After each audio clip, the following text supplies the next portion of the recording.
আসসালামু আলাইকুম। ফেসবুকবাসী জিন্দাবাদ।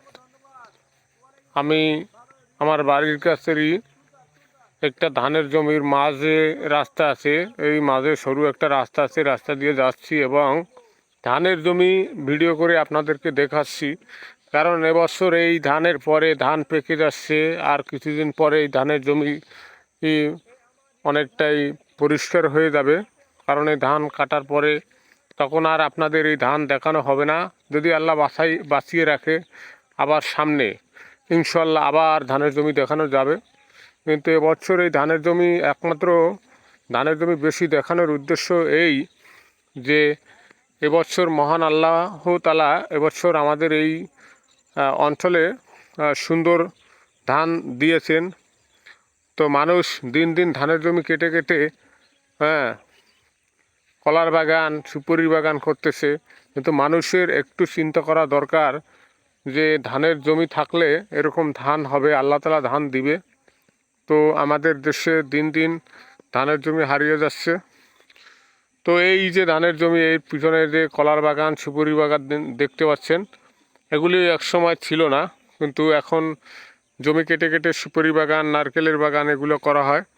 তো আমি তাদের উদ্দেশ্যে বলতে চাই যে ধানের জমিগুলো আপনারা কাটবেন না, বিনষ্ট করবেন না। ধানের জমিতে এখন বর্তমানে ভালোই ফসল হয়, এখন উন্নত প্রযুক্তি, চাষাবাদও ভালো। এখন মানুষের যে ধানের জমিতে ধান লাগানোর জন্য যে মাটি, এখন আর গরু দিয়ে চড়ার দরকার হয় না, এখন তো মেশিন আছে প্রযুক্তির। তো যাই হোক, আমি বলতে চাই সবার উদ্দেশ্যে যে এবছর কিন্তু অসংখ্য ধান হয়েছে। আমাদের দেশে মনে হয় এবছরই সর্বোচ্চ রেকর্ডে সবারই ধান ভালো হয়েছে, কম বেশি। আমি এ পর্যন্ত প্রত্যেকটা জমিতে দেখতে পাচ্ছি যে অনেক ধান হয়েছে, মাশাআল্লাহ। তো যাই হোক, সবার উদ্দেশ্যে বলতে চাই আপনারা ধানের জমি বিনষ্ট করবেন না, ধান ফসল ফলাবেন। ধানের দেশ, গানের দেশ, এই সোনার বাংলাদেশ, এই বাংলাদেশকে রক্ষা করতে হইলে সকল ধরনের পরিবেশ, কৃষির প্রতি গুরুত্ব দিতে হবে।